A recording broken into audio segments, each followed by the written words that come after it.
começar então falando aqui da diferença entre IA generativa e IA tradicional. A IA tradicional vem desde a década de 40, tem bastante tempo já. A IA tradicional, na verdade, ela é uma forma de você calcular a partir realmente de exemplos. Existe um aprendizado ali de máquinas, como se a máquina verdadeiramente aprendesse.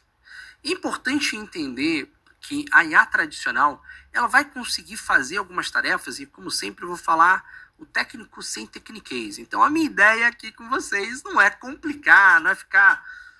Muita gente até pede isso para mim, que eu traga o máximo mastigado sem ficar necessariamente explicando a parte numérica, o cálculo, né? Então eu vou trazer para vocês sempre o técnico sem tecniquez. Eu gosto sempre de trazer essa expressão aqui para deixar claro para vocês que muitas vezes eu vou até explicar as coisas de maneira bem assim mastigadinha, para que fique fácil para todo mundo e todo mundo saia daqui realmente entendendo o que é a tecnologia e a ferramenta, tá bom? Bom, a tecnologia da IA tradicional, ela é uma tecnologia que serve principalmente para fazer clusterização, classificação e previsão. Essas são as três grandes tarefas que uma IA tradicional vai fazer. E vamos abordar isso com um pouco de calma. Nós vamos falar aqui, né, com tranquilidade sobre esse assunto para que ele, de fato, fixe na sua cabeça e você saiba diferenciar as duas coisas. Então, quando eu vou conversar com muitas empresas, a pessoa chega para mim, muitas vezes até assiste essa aula na diagonal, não assiste bem, né? E chega para mim e fala assim, Rica, eu tô aqui com uma planilha e eu tava querendo, por exemplo, saber qual é a expectativa de resultado para o próximo mês. Consegue pedir para o ChatGPT fazer isso? Eu posso até pedir para o ChatGPT fazer isso. Mas dilema de previsão é dilema de qual IA? IA generativa ou tradicional? Tradicional. Então, o ChatGPT pode até fazer. Mas como uma IA diferente, que eu já vou explicar com um pouco mais de calma, ele corre um risco de erro incrivelmente maior do que a IA tradicional. Onde a IA tradicional já teria modelos adequados para cada tipo de previsão. É em cima de uma previsão. Se tem muito dado, é um modelo. Se tem pouco dado, é outro modelo. Por aí vai, não vou entrar nos detalhes. Mas nota, pensou em previsão, pensou em IA tradicional. E quando eu vou nas empresas, né, a primeira coisa que acontece é a pessoa chegar para mim e falar assim, Rica, tem aqui, né, um banco de dados fantástico aqui, assim, com todos os dados das minhas campanhas. E eu preciso fazer uma análise, né, para entender se performa melhor com pessoas assim, um assado. O que é isso? Está falando de correlação, a gente está falando de clusterização, a gente está falando de dilemas de IA tradicional, né? Então é interessante que é curioso, assim, a maior parte das grandes empresas né, com as quais eu vou conversar, elas trazem para mim dilemas de IA tradicional, achando que estão falando de IA generativa. Então, o que é clusterizar? Clusterizar é o seguinte, né? Digamos que eu tenha um dado, né? E eu peço para uma IA treinada para clusterizar aquele dado. Ela vai separar aquele dado em grupos que fazem sentido de acordo com o seu algoritmo. Então, ela pode falar assim, essas imagens são amarelas, essas imagens são vermelhas, essas imagens são realistas, essas imagens são ilustrações. Entende? Então, o algoritmo de clusterização, ele agrupa em vários clusters, ok? Não tem mistério.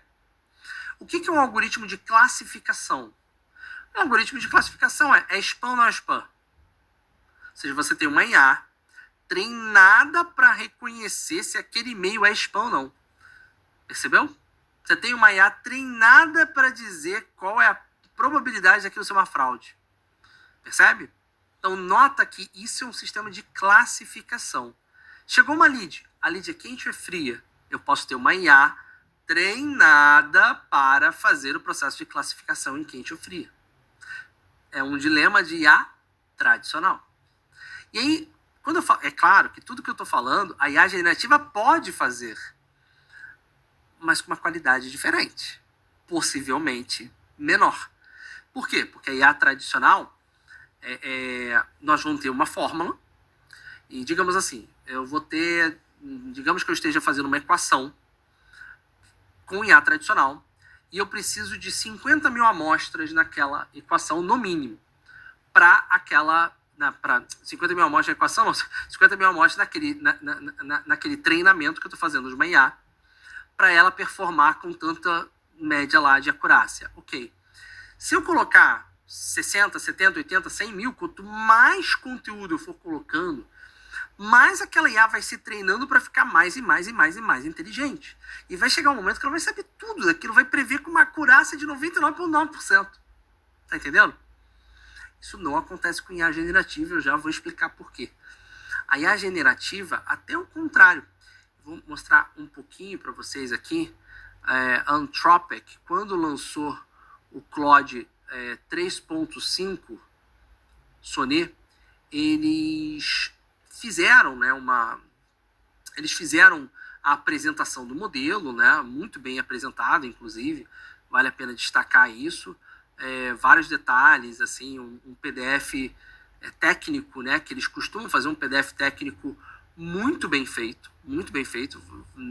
Aliás, eu recomendo a leitura desses para vocês se acostumarem a entender como que funciona a parte técnica dos modelos, né? Mas eu vou tentar mostrar aqui para vocês. Estou acessando aqui o PDF para vocês verem sobre o que eu estou falando da IA aprender ou não aprendeu. Dá uma olhadinha nisso daqui que está na tela, por favor. Né? Aqui vocês vão poder ver o paper que o pessoal da Claude 3.5 Sonnet lançou quando, toda vez que você tem uma IA lançada, normalmente o pessoal lança esse paper para mostrar a qualidade, os testes e tudo do modelo. Né?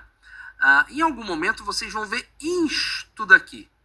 E este gráfico que eu vou explicar com mais detalhe lá para frente, a única coisa que eu quero que vocês vejam é esta palavrinha, recall, ou seja, a capacidade dela se lembrar.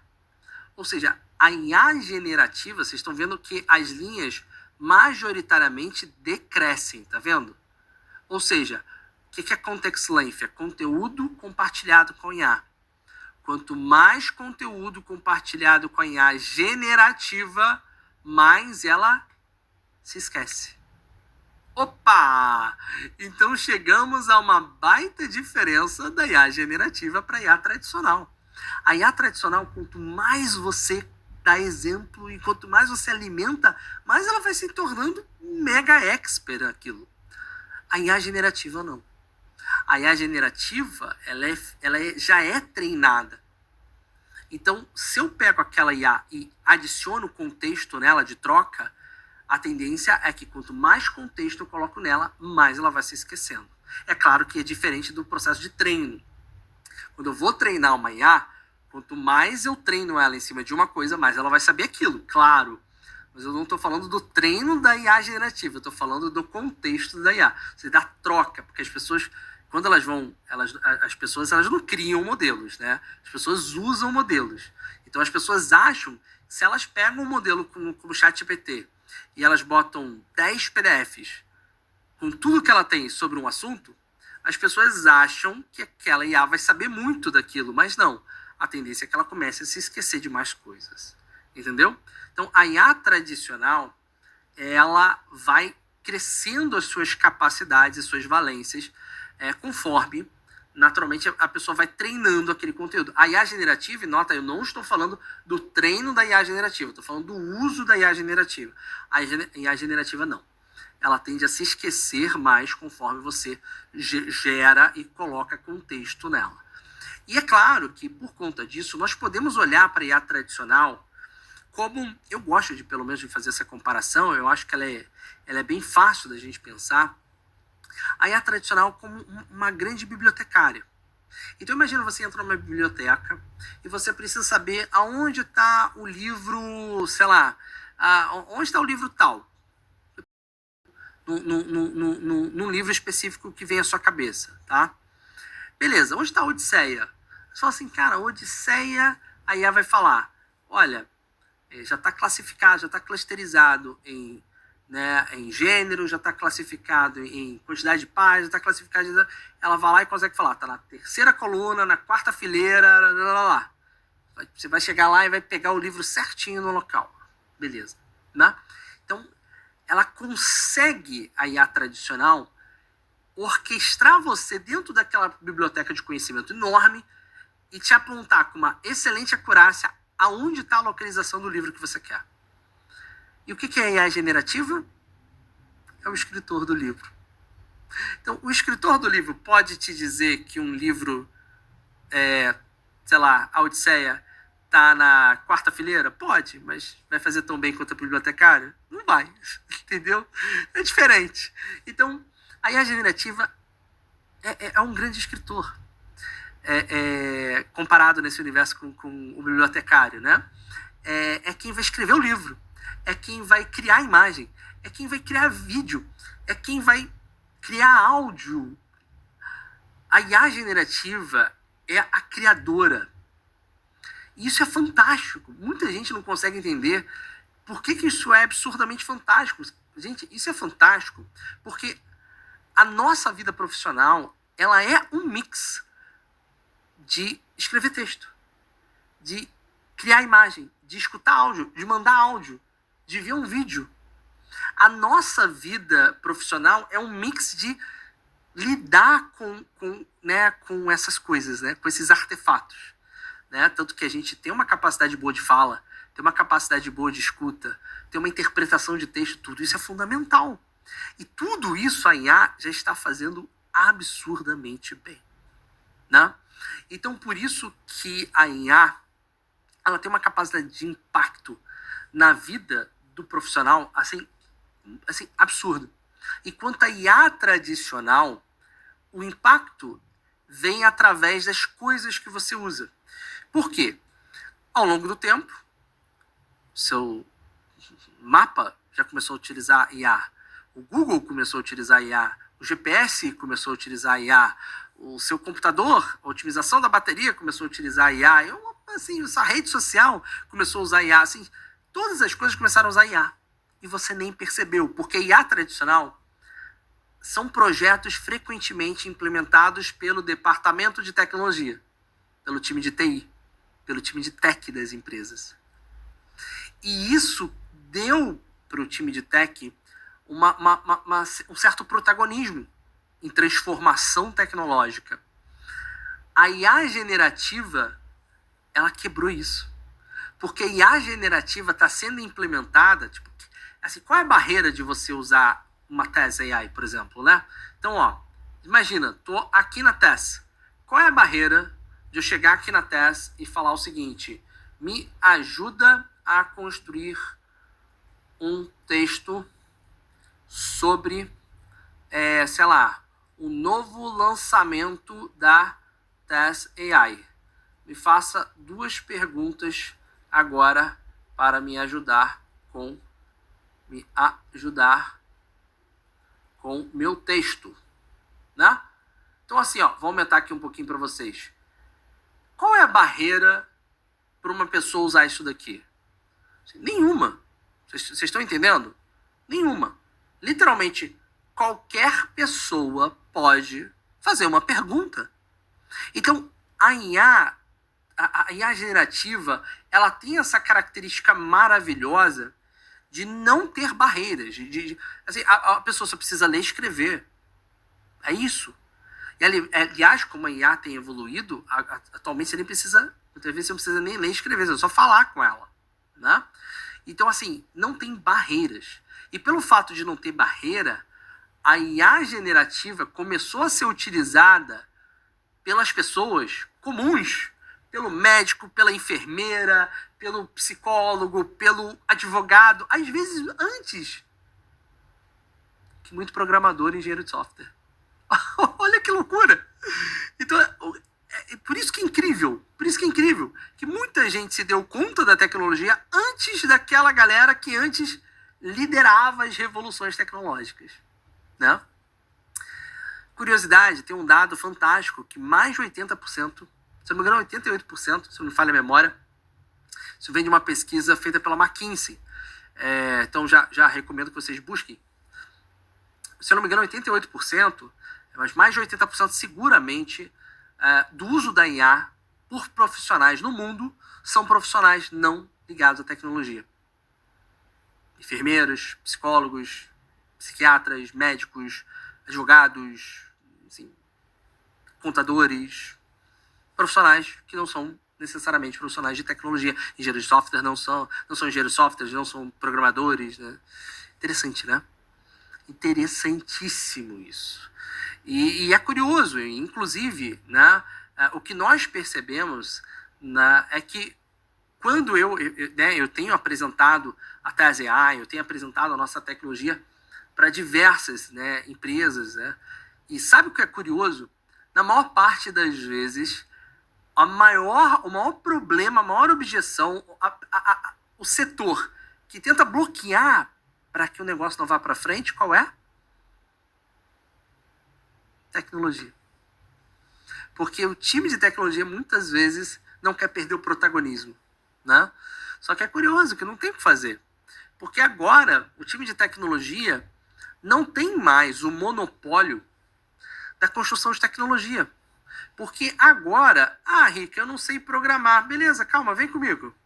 Você pode entrar aqui numa task e falar assim, me ajude a criar um banner em HTML para um e-commerce de moda masculina. E agora a IA vai pensar e vai construir o código para você. E beleza. Você conheceu de programação? Não. Mas está aqui o código prontinho para você. Você está entendendo a maravilha que é isso?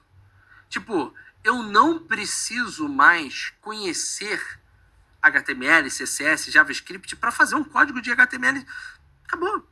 Inclusive, recentemente, a gente viu uma empresa que tinha 3 níveis de suporte. E em cada nível de suporte tinham várias outras tias ali dentro. Tudo isso para evitar o suporte mais técnico de todos, que era o mais caro, que era a programação. O que está acontecendo? Agora, o suporte nível 1, o mais básico, recebe o bug, recebe o problema e ele mesmo consegue cunhar generativa, investigar e até mesmo falar, olha, dá uma olhada nisso daqui. Talvez isso aqui seja a resposta. Tá entendendo? É brilhante, é brilhante. Então, assim, a IA generativa, pessoal, ela e quando a gente fala escritor, talvez agora tenha, eu sei que muitos de vocês já usam a TES ou o ChatGPT ou outras tecnologias, eu sei que muitos já sabem disso, mas é importante a gente lembrar a todos. Quando a gente fala que a IA generativa ela é uma excelente escritora também, ou seja, escritora tem capacidade de escrita, não significa que ela escreve livros. Ela pode escrever matemática, ela pode escrever funções, ela pode escrever código, ela pode fazer tradução, ela pode fazer 1000 coisas. Tudo isso se passa através de um meio da escrita, né? Então, assim, quando você para pensar, tudo se resume a o que a IA tem capacidade de entendimento. Será que ela tem capacidade de medicina, de advocacia, ela tem capacidade de filosofia? Quanto mais capacidades ela vai tendo, mais você consegue ver um uso extensivo da IA. E é isso que acontece no momento, né? Que a gente vê profissionais em todas as áreas implementando IA, porque ela já se tornou mais inteligente do que o ser humano. Em quase todas as grandes matérias, ela já domina mais do que o ser humano médio, né? Inclusive, em alguns casos, por exemplo, se eu não me engano, o ChatGPT já tem mais de um ano que ele é top 1% no Bar Exam, né? Ou seja, como se fosse o nosso OAB aqui no Brasil. Top 1%, né? Isso foi, se eu não me engano, em 2023, tá? Tem um tempinho já. Tem mais de um ano. Então, assim, as IAs, a verdade é que elas estão performando, assim, de maneira realmente brilhante nas mais diversas áreas. É claro que tem um campo enorme do conhecimento que a IA nunca vai entrar, que também não é matéria desse curso, mas que são coisas que são mais do ser humano. Mas a IA, o natural da IA não é substituir o ser humano.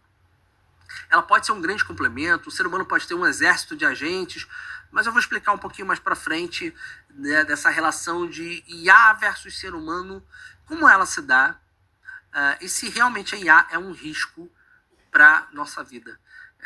Eu acredito que não seja, apesar de reconhecer que existem projetos realmente que podem colocar em risco, sim. Mas projetos tem de tudo, né? Tem gente pesquisando tudo que vocês possam imaginar, tem gente pesquisando aí no mundo, né? Então, espero que nessa aula tenha ficado muito clara a diferença do que é tradicional, do que é IA generativa, e que dessa forma você tenha mais facilidade agora para saber diferenciar no seu dia a dia. Ou seja, eu preciso escrever uma coisa, eu preciso pesquisar, eu vou usar a IA tradicional, né, a IA generativa. Eu preciso fazer, por exemplo, clusterização, classificação, previsão, a IA tradicional. Eu consigo IA tradicional sozinho? Não. Por quê? Eu estou falando o ser humano comum, né? Porque a tradicional é cálculo. Ou seja, você teria que... Vou te fazer uma pergunta. Você consegue fazer uma equação de Laplace hoje? Não, porque provavelmente você não fez. Quem fez engenharia ou matemática sabe fazer. Laplace, uma série de Fourier. Agora, a mesma coisa se aplica obviamente, a fazer um cálculo usando IA tradicional. Você precisa de um conhecimento de ciência de dados ou conhecimento de matemática para fazer aquele tipo de coisa. Então, IA tradicional, de certa forma, ela é um pouco mais distante da nossa realidade. Como indivíduo, como profissional, né? Eu estou falando um profissional não tecnológico, né? Ou seja, que não trabalha com engenharia de software ou ciência de dados ou coisa do tipo, tá? A IA generativa já está ao nosso alcance, tá? Então esse é um ponto interessante já para separar. Se a gente vai falando de previsão, dá para a IA generativa fazer essas coisas? Dá, mas com uma acurácia menor. Esse é o ponto para a gente entender, tá bom? E bom, de certa forma, essas são as grandes diferenças entre as tecnologias, e é importante entender que a IA generativa, os limites delas são muito evidentes, são muito claros. Ou seja, toda vez que eu falo de IA generativa, as pessoas... Inclusive, aconteceu recentemente, né? Uma pessoa chegou para mim e falou: Rick, eu pedi para a IA criar uma conta no Instagram para mim. Ela não fez. Mas assim, peraí. A IA, ela é uma escritora. Você está pedindo para ela sair dela, abrir um navegador, abrir uma aba no navegador, criar uma conta no Instagram?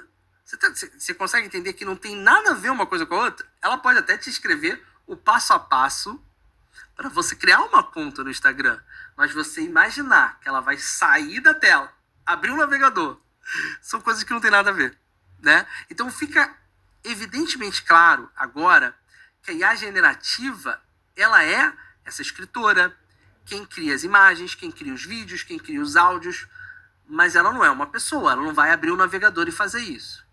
Aí você pode falar, Rica, mas já tem agentes, inclusive a Tess, que conseguem fazer isso, né? Sim, mas aí são outras coisas, são dilemas de integração. Ou seja, uma plataforma pode ser integrada, por exemplo, a Tess é integrada com o Google Drive, só um exemplo. E aí eu posso, na Tess, criar um arquivo no Google Drive, mas não é a IA que faz isso, é a Tess, que é uma ferramenta integrada com o Google Drive, pela API, cria um arquivo. Ou seja, uma coisa é a IA e a sua capacidade de escrita. Outra coisa são as aplicações construídas em cima disso. Eu posso fazer com que a IA mande um comando para imprimir uma folha na impressora. Isso pode acontecer. Mas foi a IA que imprimiu? Não. Foi uma aplicação que conectou a IA com a impressora. São coisas diferentes, tá? Então a IA, por definição, ela escreve texto, cria áudio, cria vídeo, cria imagem. Ela não vai criar conta no Instagram, ela não vai navegar no Google, ela não vai fazer nada disso. Rica, mas tem IA que pesquisa no Google, sim, inclusive a Tess. Mas nota, é uma aplicação que é feita, como se fosse uma ponte que é feita pela Tess para que ela pesquise no Google.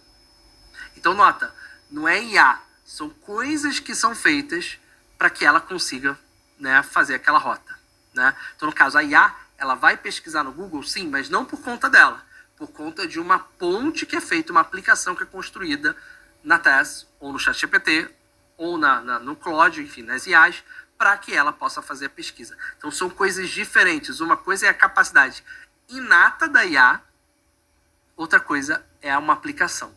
E por que eu falo da capacidade inata da IA? Bom, Porque no final do dia, o que é IA generativa? Imagina o seguinte, eu tenho um banco de dados com todos os escritos de Machado de Assis. Eu crio um modelo treinado com todos os livros do Machado de Assis. E ele está prontinho para te responder qualquer coisa sobre Machado de Assis. Pergunta. Esse modelo pode entrar na internet? Não tem nada a ver. Você tá entendendo? Eu passei pro modelo, sim, 10 toneladas de conteúdo de Machado de Assis. Então, esse modelo foi treinado com texto para saber escrever texto sobre aquele assunto. Se ele vai pesquisar na internet, nota que não tem nada a ver A com B. É uma outra coisa, é um terceiro elemento, que aí é uma aplicação que é construída. Então isso é importantíssimo que a gente entenda. Por exemplo, Stable Diffusion, os maiores modelos de imagem do mundo. Pode entrar na internet? Pode até ser que alguém no mundo construa uma possibilidade de um modelo de imagem entrar na internet, mas nota, não tem nada a ver com o modelo de imagem. O modelo de imagem, por definição, ele é um banco de ele é um modelo de IA treinado com um banco de imagens enorme para ser capaz de criar imagens novas. E aí a gente entra num tema que é fundamental. Imagens novas? Sim. Tudo que a IA cria, por definição, é único. Uma coisa bem louca falar isso, né? Mas é único. Porque a IA, ela funciona em prediction. Ela vai prevendo o tempo inteiro. E para prever, ela vai fazer uma amostra randômica em tudo que ela tem. E ela vai fazer um cálculo de previsão. E ela vai variar essa amostra, que a gente chama de seed, a cada previsão, por exemplo, na imagem, né? De maneira que cada imagem produzida pela IA seja única. Às vezes elas podem ser até muito semelhantes, mas elas são únicas. Isso garante que quando você faz uma imagem, por exemplo, com a Stable Diffusion na Tess, a imagem não é da Tess, não é da Stable Diffusion, é sua. Porque foi o seu prompt que gerou aquela imagem. Então, isso significa que agora você tem a capacidade de escrever texto, escrever poema, escrever livro. Se você escrever um livro, o livro é da Tess, é do ChatGPT, é teu. Porque a IA responde a um comando. O comando é de quem? É seu. Então, o produto, obrigatoriamente, é teu. Entendeu? É claro que existem IAs, ferramentas, aí pelo mundo, né? O mundo é enorme, que tudo que você cria nela é dela. Inclusive, o DeepSeek, quando eles criaram, eles eram meio dúbios com isso, né? E aí depois eles mudaram e tal. Mas no início, o DeepSeek falava que toda a propriedade intelectual de tudo construído com eles era deles. Aí depois eles mudaram e foram evoluindo ali, mudando as políticas, né? Mas hoje não é assim. É claro que na Tess, tudo que acontece lá, tudo que é gerado lá, é de propriedade dos clientes, inclusive para uso comercial, porque é uma coisa que a gente garante quando a gente vai trazer uma IA para dentro da plataforma. Mas entendeu? Que coisa interessante. Então significa que cada artefato, cada frase, é único. Aí você fala, Rica, mas e se a IA responder oi, bom dia para 2 pessoas? O seu oi, bom dia é único, porque a resposta que ela deu foi feita em cima de uma seed diferente do que foi feito. Porque as seeds são números enormes que são utilizados, quer dizer, é uma amostra que é utilizada para fazer a previsão. Então, por mais que a resposta seja igual, olá, tudo bem, digamos assim, né? O que foi usado para calcular é diferente. Eu estou dando um exemplo meio, mais ou menos, de imagem para texto, só para dar uma ideia de que é sempre único. É importante a gente entender que é sempre único, tá? Porque isso vai trazer para a gente uma garantia, um entendimento de como a IA é, por excelência, um assistente seu, é, por excelência, um parceiro seu. Porque, por definição, o que você construir com ela é teu. Legal, né? E isso deve dar para você uma grande tranquilidade para agora produzir um mundo de coisas com a IA. Pessoal, eu fico por aqui, né? Mais uma aula sobre IA generativa na nossa certificação da FMA em IA. Eu sou Rica Barros e é um prazer estar aqui com vocês. Vejo vocês na próxima aula. Um abraço, até lá. Valeu, pessoal. Tchau, tchau.